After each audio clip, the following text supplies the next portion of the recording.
Karibu sana mtazamaji wa Cheche TV popote ulipo. Karibu katika kituo cha habari burudani kwa vijana. Mimi wako Shadrack Kingori ama Karanja wa Kingori. Asanti sana. Tukianza katika habari zetu ni ya kwamba wewe unakubaliana na maoni yake Babu Owino ya kwamba yeye anaweza kuungana na kiongozi yeyote hapa nchini?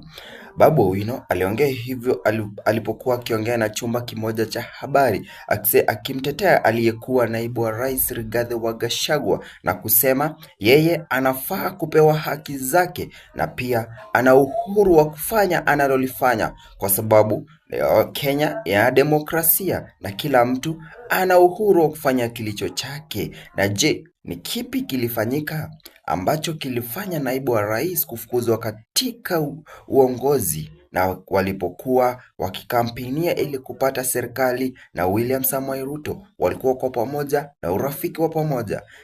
Ni lipi lilifanya Rigathi wa Gachagua baada ya kupata uongozi kwa pamoja akaweza kumsuta na kumtupa nje? Ni swali ambalo wengi wanajiuliza na ni swali ambalo limezua hata muhula huu wa Rais William Ruto ukawa mgumu na mambo tofauti. Maoni yako ni ya muhimu sana hapa na ndiposa tukaweze kuendelea. Rigathi Gachagua ni mwana Kenya. Ni mwananchi. Kama Mkenya yeyote.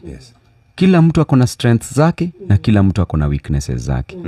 Siwezi sema Babu Owino ndio bora zaidi kushinda Rigathi. Rigathi mwenyewe alidhulumiwa, alitolewa kwenye kiti. Mimi mwenyewe kama Babu Owino nilisema siwezi vote kuondoa Rigathi Gachagua. Siku vote kumuondoa kwa sababu nilikuwa naona huyu mtu alikuwa anashikwa mpaka na boxer akipigania hii regime ili waingie pamoja. Kisha saa hii anakuwa betrayed, ametolewa. Then unasema sasa Rigathi sio mtu mzuri. Alianza kutokuwa mtu mzuri siku gani? Na siku ya kutafuta kura alikuwa mtu mzuri. Alafu pia tunademonize Rigathi Gachagua. Huyu pia ni mwana Kenya ambaye ako na demokrasia yake. Mimi hata mseme nini, mimi ninaweza uhusiana na Mkenya yeyote hii nchi.